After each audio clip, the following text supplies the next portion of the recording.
Бәріне сәлем. Бұл видеода біз осындай кішкентай ерекше жол жинақты тігетін боламыз. Бұндай жол жинақты өзіңізбен бірге алып жүру өте ыңғайлы. Ендеше қажетті материалдар тізімімен танысайық. Ең бірінші бізге негізгі мата қажет болады. Менде бұл дак матасы. Барлық мата көлемін, шығынын описание бөліміне жазып қоямын. Екінші бізде астарлы мата. Менде бұл ранфорс матасы. Сосын бізге осындай метрлік замок қажет. Егер сізде метрлік замок болмаса, 40 сантиметрлік ұзындықтағы замокты алсаңыз болады. Және бегуногы, бір жіп, екі мата ортасына салатын осындай мақта қажет болады. Бұл бізде альполюкс деп аталады. Сіз синтепонды алсаңыз болады. Ендеше лекаласын сызып алайық. Ең бірінші бізге 32-де 40-та 5 сантиметр болатын төртбұрыш сызып алу қажет болады. Енді осы төртбұрыштың ішіне лекаламызды сызамыз. Жоғары жақтан төмен қарай 4 сантиметрді сызамыз. Ал мына жақтан ішке қарай 8,5-ті сызамыз. Енді мына төртбұрыштан ішке қарай 9 сантиметрді сызып шығамыз. Осы нүктелерді бір-бірімен қосамыз. Енді осы сызықтың бойынан мына шеттен ішке қарай 8 сантиметрді төрт жағынан сызып аламыз. Осы пайда болған нүктелерді 1 сантиметр сыртқа шығарып сызамыз. Осылай қосып аламыз. Осымен лекаламыз дайын болды. Енді мен маркермен қай бөлікті қиып алу керектігін сызып бастырып көрсетемін. Енді лекаламызды қиып аламыз. Лекаламыз дайын. Енді негізгі матамен альполюксті алып келеміз. Матамызды алып келеміз. Лекаламызды жан-жағынан 2 сантиметр қалатындай етіп жатқызамыз. Мына бөліктерін әзірше қимаймыз. Осындай төртбұрышты мата қиып аламыз. Соны қазір сырып тігетін боламыз. Енді осы кезде сіз матаңызды қалаған формада сырып тіге аласыз. Ромб тәрізді етесіз бе, түзу сызық жасайсыз ба, ол өзіңіздің қалауыңызша. Мен қазір жылдам болу үшін түзу сызықтарды сызатын боламын. Осылай сызып алғаннан кейін мақта матасын алып келеміз. Негізгі матамызды алып келеміз. Бірнеше жерден ине түйреуіштермен түйреп, тігін машинасында тігіп шығатын боламыз мына сызықтарды. Тіккен кезде центрдегі тігістен бастаймыз және закрепка берудің қажеті жоқ.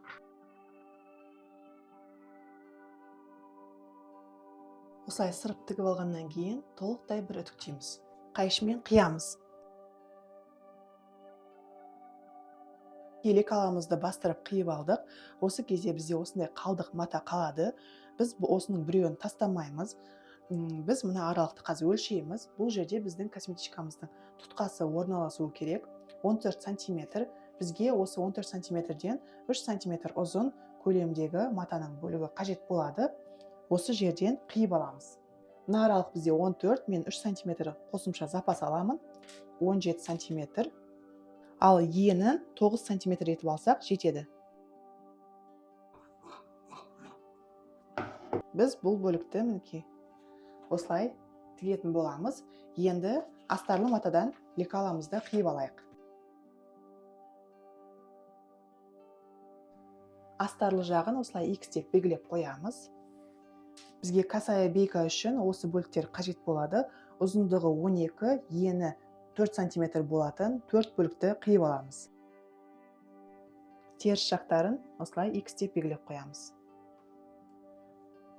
Біз өзіміздің жол жинағымызға қажетті бүкіл мата бөліктерін қиып алдық. Енді замокты қиып алайық. Замоктың ұзындығы мына ұзындықтан, яғни 38 сантиметрден 4 сантиметр ұзын болу керек. Мінекей бегуногымыз. Енді тігуді бастайық. Ең бірінші жол жинақтың негізгі матасымен мына тұтқаның матасын алып келеміз. Мына қысқа бөліктің мына жерінің центріне тігетін боламыз. Бұл аралық бізде 8 сантиметр, теңде 2-ке бөлеміз, 4. Осы центр тауып аламыз. Тұтқаның матасын алып келеміз. Ішке қарай 1,5 сантиметрдей қайырамыз екі жағынан. Мінекей. 3,5-3 сантиметр болатындай етіп, шетіне 5 мм жеткізбей, екі жағынан тігіп аламыз. Мінекей осылай үтіктеп алдық. Енді тұтқаны екі түрлі әдіспен тігуге болады.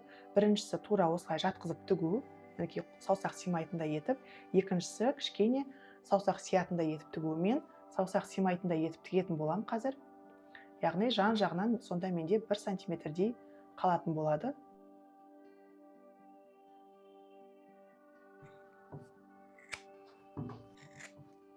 Жол жинақтың тұтқасы мінекей осылай шығады. Енді бізге замок тігу керек болады. Ол үшін мына ұзындықтың центрін тауып аламыз. Негізгі және астарлы матадан центрлерін тауып аламыз. Көрінетіндей етіп сызып аламыз. Және мына замокты теңдей екіге бүктеп, осылай ортасын тауып аламыз.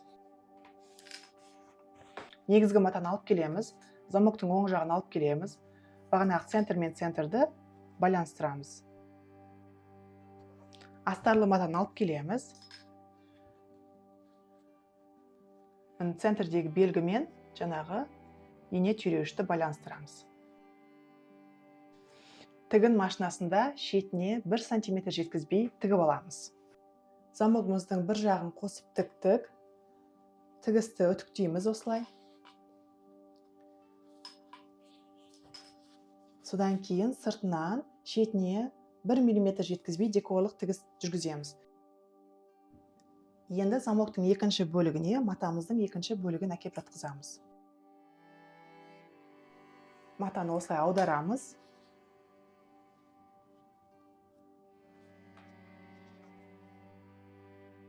Тігін машинасында шетіне 1 сантиметр жеткізбей тігіп шығамыз.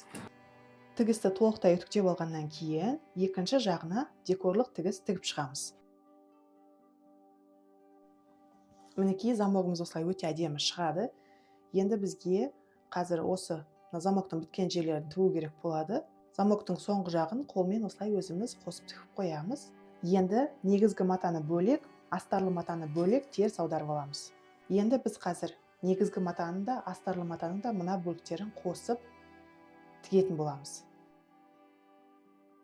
Содан кейін мінекей мына бөлікті қосамыз.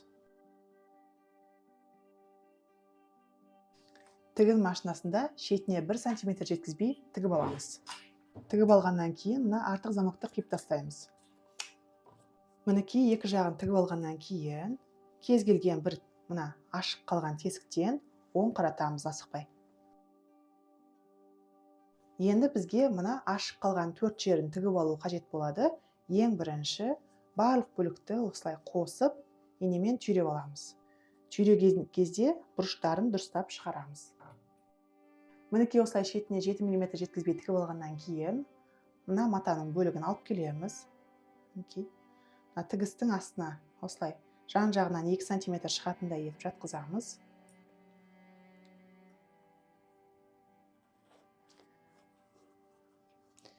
Жаңағы тігісті қайтадан тігіп аламыз бір рет. Мінекей осылай тігіп алғаннан кейін мына бұрышты бірінші ішке кіргізіп қайырып аламыз. Сосын жоғары жағынан тағы да 1 сантиметрге қайырып бүктейміз. Мына бөлікті де тура солай. Яғни мына тігісті толықтай сапалы етіп жабу қажет болады. Шетіне 1 мм жеткізбей тігіп аламыз. Мінекей 4 жағындағы тігісті де жауып тіктік. Ішінен осылай сапалы көрінеді. Енді оң қаратайық. Бұйымымызды толықтай бір үтіктеп алу ғана қалды. Мінекей осымен біздің сөмкемізге ыңғайлы, күнделікті сөмкеге салып алып жүрген ыңғайлы кішкентай жол жинақ пайда болды. Іші осылай сапалы тігілді. Сіз де міндетті түрде тігіп көріңіз. Видео ұнаса, лайк басып, комментарий қалдырып кетіңіз. Ол біздің каналдың дамуына үлкен үлесін қосатын болады. Сіздермен болған Гүлхан. Келесі кездескенше.